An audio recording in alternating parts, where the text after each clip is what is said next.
बिस्मिल्लाहिर्रहमानिर्रहीम। अस्सलाम वालेकुम। हार्वर्ड एकेडमी की तरफ से आपको वेलकम कहते हैं।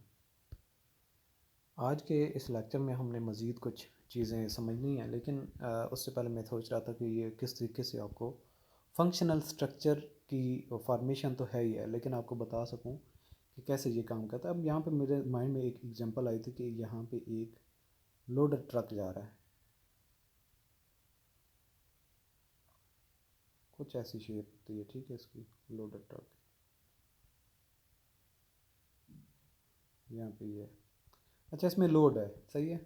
और यहाँ पे एक ड्राइवर बैठा हुआ है और वो इसको स्टार्ट करता है, और इसके स्टार्ट करने के साथ ही वो स्टीयरिंग चलना और एक्सीलेटर और इन सब का इस्तेमाल करता है जो एज़ पर गिवन तरीक़ाकार है, और ये चलना शुरू हो जाती है। तो यहाँ पे अब हम देखें कि इस गाड़ी चलती हुई के साथ साथ कुछ बॉडी इसकी है जो कुछ भी नहीं काम कर रही, सिर्फ ये है कि उसकी स्ट्रेंथ है, और बाकी वो और इसके कुछ पार्ट्स हैं जो मूव कर रहे हैं। ये निस्बतन मूव तो डेफिनेटली ये एक जगह से दूसरी जगह गाड़ी जा रही तो मूव करेंगे, लेकिन जो इसके व्हील्स हैं वो डायरेक्टली वो क्लियरली रोटेट हो रहे हैं, स्टीयरिंग उसका काम कर रहा है, इंजन उसका काम कर रहा है।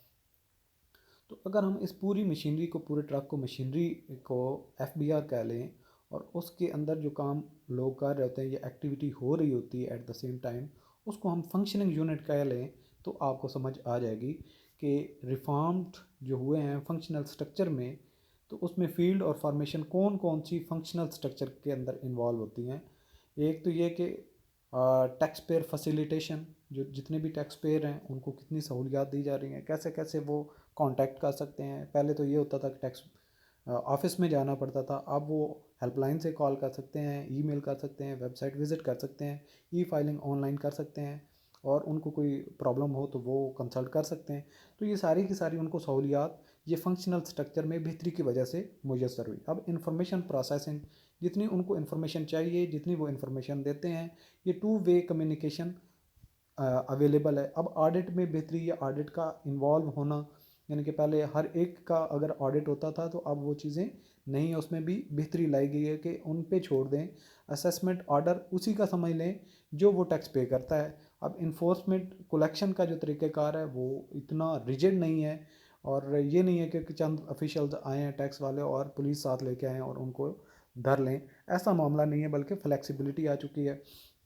अब लीगल स्ट्रक्चर में चेंज आ चुका है, और बहुत सारा सिस्टम आप रेड कलर में ये भी देख सकते हैं, इंफॉर्मेशन टेक्नोलॉजी ने रेनोवेट कर दिया है, रेवोल्यूशनराइज किया कर दिया है पूरे इस FBR के सिस्टम को।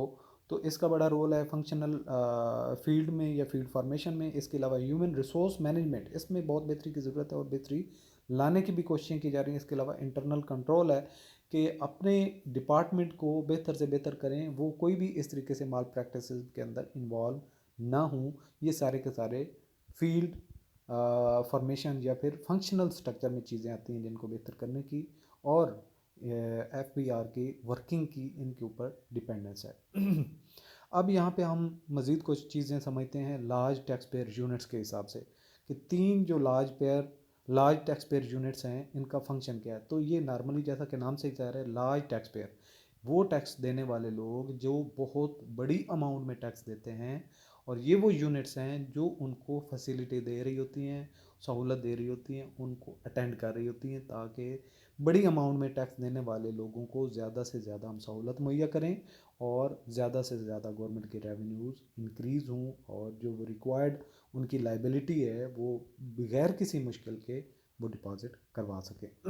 जब ये चीज़ें आपकी नज़र में होंगी, माइंड में होंगी, तो आप समझ सकते हैं integration of all federal inland taxes के, जो वफाकी हुकूमत के इनलैंड टैक्सेस, जो कि हमने नाम पहले भी पढ़ा, इनकम टैक्स आता है, सेल टैक्स आता है, फेडरल एक्साइज ड्यूटी आती है, ये सारे इनलैंड, इनको इंटीग्रेट कर दिया जाता है, यूनाइटेड कर दिया जाता है। अब आ जाते हैं large tax payer units at Karachi, यानी कि कहाँ कहाँ पे वाक़ हैं, कराची में है, लाहौर में, इस्लामाबाद है। और ये करते क्या हैं, with deal around 1500 cases of designated large corporate tax payer, ये 1500 तकरीबन जो large tax payer corporate level पे टैक्स पेयर्स हैं उनको डील करता है, उनको अटेंड करता है, उनके मामलात को मैनेज करता है। Large tax payer units contribute an estimated revenue of around 70% of the total inland revenue annually, कि सालाना जितना गवर्नमेंट का ख़जाने में पैसा आता है उसका तकरीबन 70% ये large tax payer units collect कर रही होती हैं। तो ज़बरदस्त बहुत इंपॉर्टेंस है इनकी। ओपन फ्लोर लेआउट यानी कि एक जब आप लार्ज टैक्स पेयर यूनिट्स में जाते हैं तो उनके आप जो ही ऑफिस में एंटर होते हैं तो आपको जगह जगह पे उनके फैसिलिटेशन सेंटर नज़र आते हैं। और ये यानी कि उनका लेआउट ही ऐसा है कि one desk operation for the tax payer in respect of all inland taxes, जितने भी टैक्सेस पे करने वाले या जो एक क्लाइंट्स आते हैं तो उनको अटेंड करने के लिए टेबल मौजूद है, तो वो जाके वहाँ पे अपने मामला डील कर सकता है, इन्फॉर्मेशन ले सकता है और उसको हेल्प की जाती है। अच्छा, टैक्स के इश्यूज़ क्या क्या हैं मेन जो हमें सबको नज़र आने चाहिए, आते हैं कि लो टैक्स जीडीपी रेशो, जितनी प्रोडक्शन हो रही है या जितनी एक्टिविटीज़ हो रही हैं उसके हिसाब से टैक्स बहुत कम कलेक्ट किया जाता है या पे किया जाता है। रोल ऑफ लॉबीज़, कई ऐसी लॉबीज़ हैं जो एफबीआर को प्रॉपरली काम नहीं करने देती, जिससे रेवेन्यू पे काफ़ी इफ़ेक्ट आता है। और जब भी वो मूवमेंट करने लगते हैं तो बिज़नेस कम्युनिटी के कई सारी जो यूनियंस हैं वो सामने आ जाती हैं।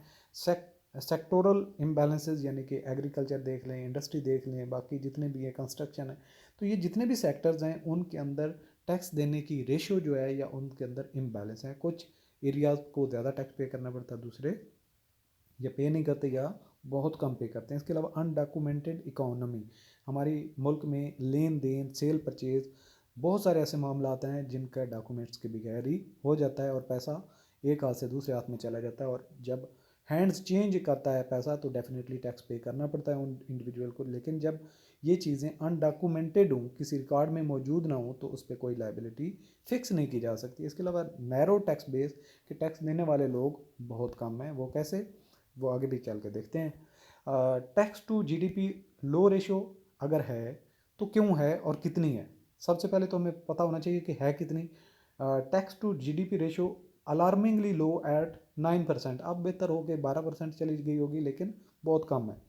और क्या इसकी वजूहत हैं? Due to large tax exemption के लोगों को टैक्स की छूट दी गई, जैसा कि उसकी एग्जांपल हैं on capital gain on properties, यानी कि जब आपकी प्रॉपर्टी कुछ स्पेसिफिक पीरियड के लिए रख लेते हैं, उसके ऊपर सेल करते हैं, जितना आपको प्रॉफिट आता है उसके ऊपर टैक्स नहीं एग्जाम्पशन मिल जाती, तो डेफिनेटली गवर्नमेंट को रेवेन्यू जो कलेक्ट हो सकता था नहीं होता। इम्यूनिटी ऑन फॉरेन रेमिटेंसेज, जो बाहर से पैसा आता है उस पर टैक्स नहीं लगता। एग्जाम्पशन ऑफ वेल्थ टैक्स, जितना भी लोगों के पास दौलत है उसके ऊपर टैक्स नहीं लगता। Withdrawal of excise duties on customer durables, जितने इंपॉर्टेंट या जो बार बार रिपीटेडली कस्टमर कंज्यूमर्स हैं, ड्यूरेबल कंज्यूमर, उन पे विदड्रा कर दी गई है एक्साइज ड्यूटी, उन कई सारी चीज़ों पे लागू ही नहीं होती। इसके अलावा due to reduction in tax rates, यानी कि पहले अगर टैक्स रेट ज़्यादा था तो गवर्नमेंट उसको कम करती जा रही है, तो जिससे टैरिफ और इंपोर्ट्स में, जैसा कि इसके एग्जांपल दी है कि पहले इंपोर्ट पे 35% थी टैरिफ रेट, अब 25% हो गया। तो ये जो आप टैक्स रेट या टैरिफ रेट कम करेंगे तो डेफिनेटली रेवेन्यू कम होगा। Corporate and personal income tax rates brought down, इनके ये भी टैक्सेस के रेट कम हो चुके हैं।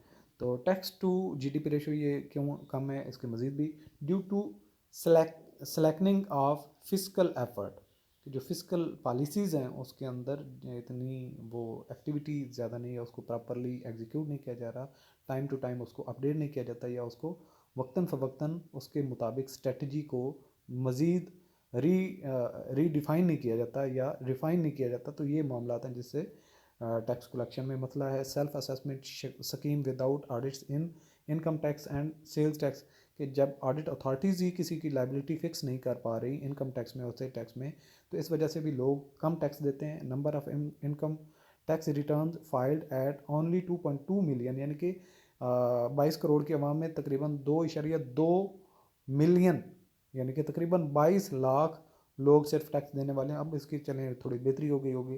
Provincial government continue to slacken physical efforts due to high dependence on transfers, कि जो लाइबिलिटी फ़िक्स नहीं की जा रही या मशीनरी उनकी नहीं है गवर्नमेंट लेवल पे जो टैक्स, तो इस उनके भी डेफिनेटली एक, और उनके जो अपने एक पैसे या जो रेवेन्यूज़ कलेक्ट करते हैं टैक्स की फॉर्म में, प्रोविंशियल गवर्नमेंट वो अपने पास रख लेती है और फेडरल गवर्नमेंट के डेफिनेटली उसका हिस्सा कट गया है।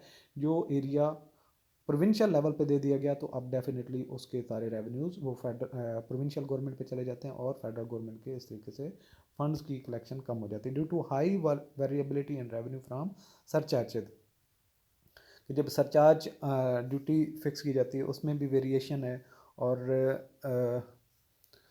वेरिएशन ये भी आती है कि रेवेन्यूज़ मुख्तलिफ होते हैं, लेकिन उन पे सरचार्ज की लाइबिलिटी ड्यूटी भी मुख्तलिफ फ़िक्स की जाती है और किसी पे की नहीं जाती। तो इस तरह से भी सरचार्जेस में बहुत सारे कम आ गए हैं, क्योंकि टैक्स अथॉरिटीज़ ने टैक्स पेयर पे सारी चीज़ें छोड़ दी हैं। तो सरचार्ज जो पहले फ़िक्स होते थे अब वो फिक्स नहीं होते, तो इस वजह से भी लाइबिलिटी कम, रेवेन्यू की अमाउंट कम होती जा रही है।